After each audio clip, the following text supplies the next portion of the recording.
Well, firstly, congratulations, Champions League winner, Ballon d'Or nominee, PFA Team of the Year. It's been a pretty whirlwind couple of months for you.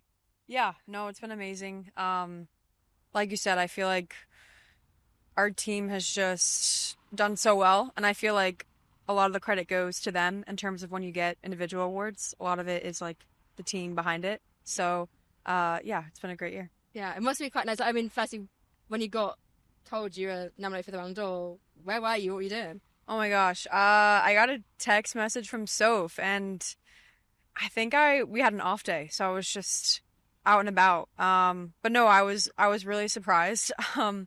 But again, like such a huge honor. I think when you look at the names on that list with yourself, it's almost a pinch me moment. And like I said, there's a lot of Arsenal girls on that list, unsurprisingly.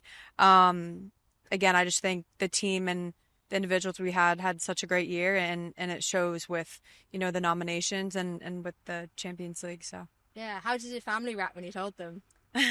they were stoked. I think, yeah, coming from the US and growing up, like soccer wasn't everything and for my family in the sense that my parents didn't play. So I think now they're like captured in terms of like football and coming here and going to the Emirates, and I feel like they've really like invested and just love like watching games now.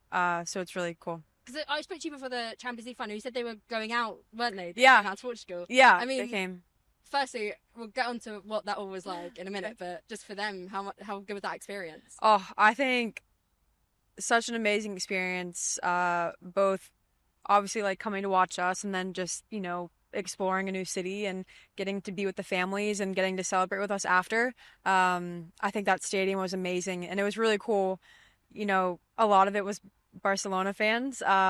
And so kind of having that away crowd feeling, but then being able to come on the pitch with us after, celebrate with us. They had a great time. Yeah, you kind of touched then on kind of it was a very heavy Barcelona contingent, and it kind of felt obviously going into the final, everyone was kind of Barcelona. But even when I spoke to you and we were around here before the final, there was this kind of quiet confidence that like you knew what you could do and you knew you could beat them.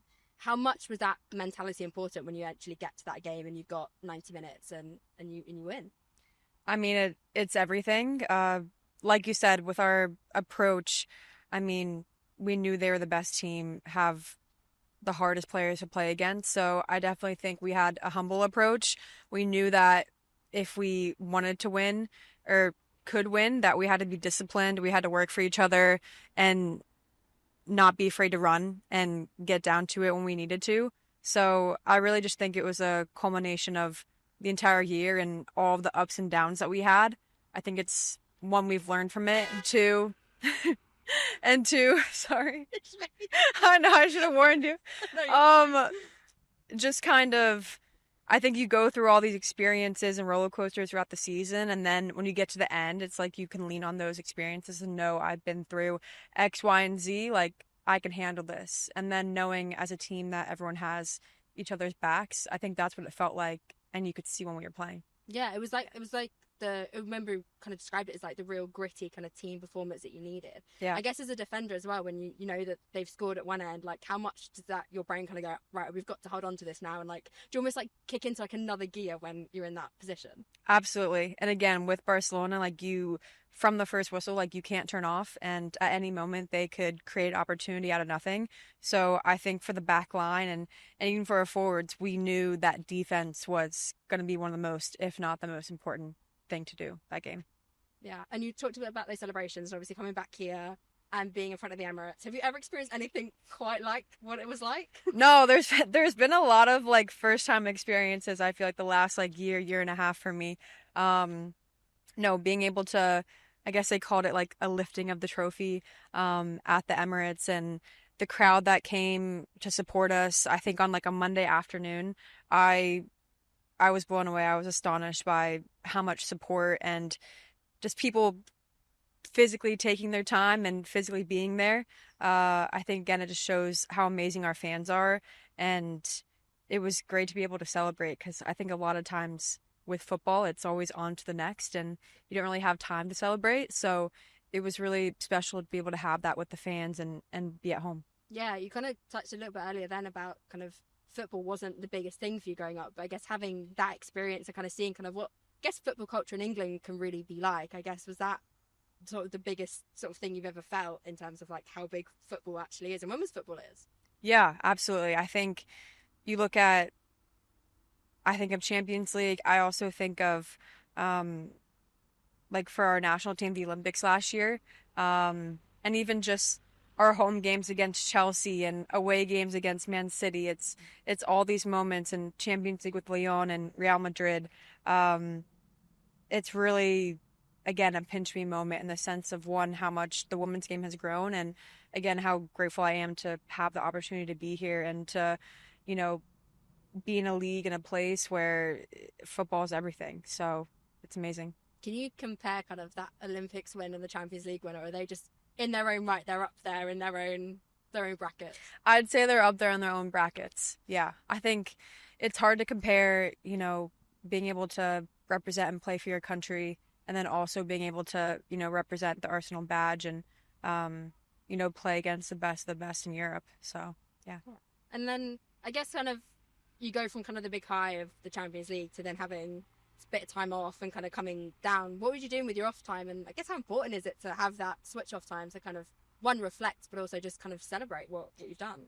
Yeah, I think it's extremely important. I think there's been a lot of talk the last few years of, player welfare and being able to have a little bit of off time, with the crazy seasons and being able to represent club and country. You do kind of find yourself, a lot of these players just playing all year round, which again is great, but I definitely think player welfare, mental well-being, and then obviously just physical recovery is so important. So it was great to be able to have that this year, and get that break and even just be home, be with your family, yeah, go on a vacation, little things like that. So it was really great to be able to recharge. And then we've had a very gradual, pretty long preseason. So that's also been nice, and rare. So I feel like I've been trying to kind of soak it up and use it to my advantage. Yeah, I know when we spoke before, you're a bit of a bookworm. You like to read. Yeah. Any key books from the summer? Oh gosh. I will say I've been on a little bit of a rut. Like I love series, but I've been reading a lot of like standalones, and then also I'm more of a like I love like fantasy, sci-fi, all that stuff. I've been more fiction, historical fiction. So I've been going rogue.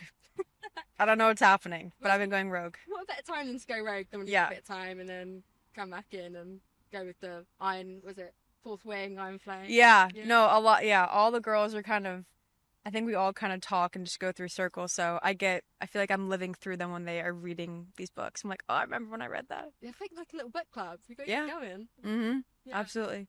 So pre-season's kind of coming towards the end now. What's it been like, sort of, as you say, kind of coming back in and having that start? And I guess it must feel slightly different when people are coming in at different times. Obviously, girls going back from the Euros and they're kind of filtering in as and when. Is it nice to kind of have everyone back together now and kind of be all together again? Yeah, absolutely. Today was literally our first training, like all of us together in one group. So it does feel really good to have everyone back. And I also think too, we just had a preseason camp in Germany, and that was also the first time everyone was back. Maybe not all of us training at once, but I think having that time with the team to just like bond, reconnect, get on the same page is invaluable. And yeah, I think now that preseason's kind of coming towards the end, I think we're all just getting excited to play and start a new season. And the work that we put in, and with the Euros girls too, like being able to come back together and see what the season will bring. Yeah, and obviously a few new faces. Obviously, you've got the likes of Chloe staying permanently, Olivia Smith, Taylor Hines. Yeah. What's it like kind of bringing new faces in and new personalities into the mix? I guess have you given them any advice on moving over and what it's like? Kind of, I mean, obviously for Taylor coming back down, but Olivia kind of coming back over as well. Yeah. I mean, they all are very experienced in their own way. I feel like with Liv and Taylor, being at Liverpool and having each other, and then I think with Arsenal and becoming more adapted in terms of like our playing style and training sessions and all that, I feel like they've done a great job in terms of acclimating and getting down to it. So I feel like with them, it's just giving them confidence to play how they want to play. They're both creative players. And I think when you're in a new environment, giving people, freedom to do what they want to do, like that's how they're going to play their best. Yeah, it was really interesting chatting to Taylor just before this about kind of obviously play left back, plays at right back, yeah. kind of that competition and that challenge. And I guess talking about kind of how it puts pressure on everybody, but I guess also we were talking a little bit about how the rotation and I guess the squad depth is so key when you're wanting to retain Champions League and compete at the WSL. Yeah. I guess for you, is that kind of what you see these kind of new signings coming in, is like it's that development, it's that growth that to be able to kick on in two competitions at once? Yes, I mean, looking at our team, we're keeping a lot of players from last year. And I think, again, with the addition of all 4 players that we have coming in, it just makes our depth and our team stronger. And so I think for me, I look at it as like trainings are amazing. It's so competitive, like you're saying. And I think bigger picture with, playing in Champions League, League Cup, FA Cup, regular season, you do need those rotations and that depth. So I think it's just a great place to be.